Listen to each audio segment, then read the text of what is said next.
Mr. President, let me begin by saying that I'm grateful to Senators Klobuchar, Blunt, Peters, and Portman, and the two Senate committees that they lead for their bipartisan investigation into the events of January 6th, and for producing a detailed report in a short amount of time.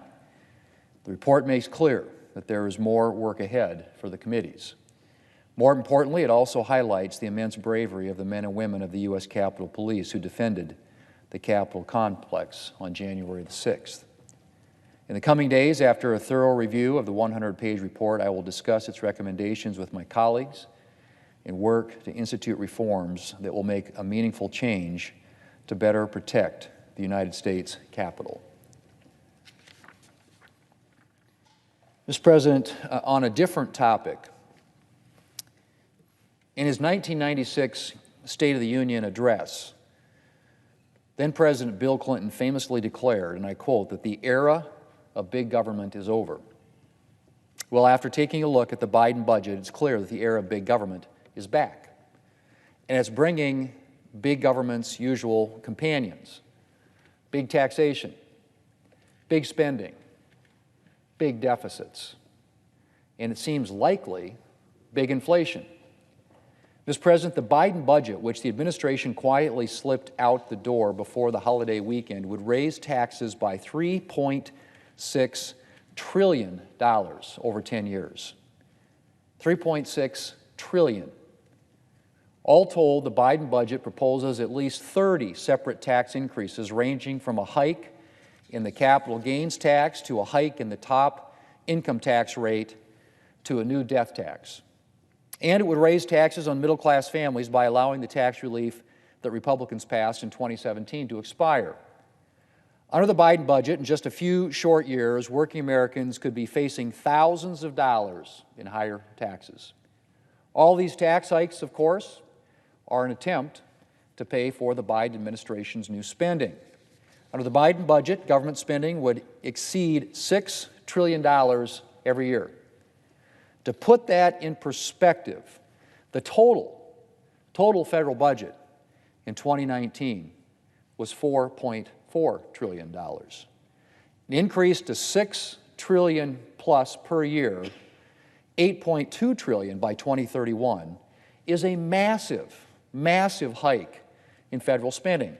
Over the course of the Biden budget, government spending would equal around 25% of our gross domestic product, far exceeding the average of the past 5 decades for spending as a percentage of our total economic output. So what would the consequences of all this spending look like? Well, I've already mentioned the $3.6 trillion in new tax hikes. And then there would be the deficits, which would exceed $1.3 trillion every year for the next 10 years. By 2031, the end of the Biden budget window, our debt would be, get ready for this, $39 trillion. Our debt would equal 117% of the U.S. economy. Again, the highest level in our nation's history, debt to GDP. The interest payments on the debt would triple over the next 10 years to $914 billion. That's right. By 2031, we would be paying nearly $1 trillion a year just in interest on the debt. That's more money than our nation will spend on Medicare this year. So, Mr. President, let's review. The Biden budget equals taxes, spending, and debt. And here's the real kicker, Mr. President. The Biden budget hikes taxes, hikes spending, and drives up the debt for pretty much nothing. That's right. After an initial good year or two, the Biden budget projects permanently weak economic growth. For a majority of the next 10 years, economic growth wouldn't even hit 2%. All that government spending and debt isn't going to result in prosperity. It's going to result in permanent economic stagnation. And that means permanently diminished opportunities for American families. Fewer jobs, lower wages, weaker career prospects. Mr. President, Democrats like to talk as if government can provide security and salvation. But the truth is, government is not an engine of prosperity. Government might serve as a safety net in difficult circumstances, but government will never make you prosperous. It's a robust economy, not a robust government, that will produce prosperity, that will produce the good jobs and good salaries and good benefits and good careers. And that's why one of the most important jobs of government is creating the conditions that will allow the economy to flourish. That's what Republicans worked to do with the tax relief that we passed in 2017. And as we saw before the pandemic hit, it was working. The Biden budget, on the other hand, focuses on creating a flourishing government, and the economy would pay the price. And working Americans would face a future of diminished earnings and reduced opportunity. Mr. President, there's a lot more that could be said about the Biden budget. I haven't even mentioned the diminished investment in our national defense, which could have very serious consequences for our national security. Less than 3 years ago, the Bipartisan National Defense Strategy Commission released a report warning that our readiness had eroded to the point where we might struggle to win a war against a major power like Russia or China. And while we've made some real progress since then, we still have a lot of work to do to ensure that our military is prepared to defend our nation and meet the threats of the 21st century. The Biden budget would send us right back to the situation that we faced 3 years ago. I guess it's not surprising that a budget that fails to be serious about fiscal realities would fail to be serious about national security realities.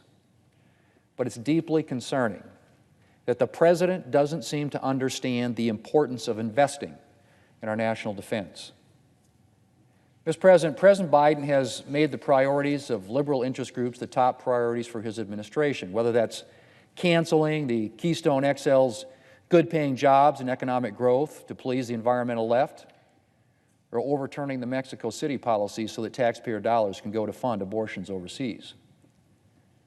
On the question of abortion, President Biden's budget abandons decades of bipartisan compromise and eliminates the Hyde Amendment, which protects taxpayers from having their tax dollars used to fund abortions here at home.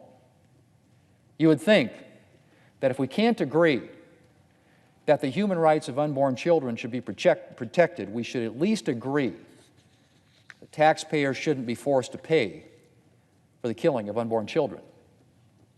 Almost 60% of Americans oppose using taxpayer dollars to pay for abortions. But President Biden has made it clear that his allegiance to the radical abortion left trumps the opinions of the American people. And so his budget eliminates the Hyde Amendment and imposes a number of other pro-abortion measures like additional government funding access for the nation's largest abortion provider, Planned Parenthood. Mr. President, the Biden budget might be good news for liberal interest groups, but it's bad news for the American people and bad news for our country. And I hope that my Democrat colleagues will think twice before forcing this massive government expansion onto the American people. Mr. President, I yield the floor.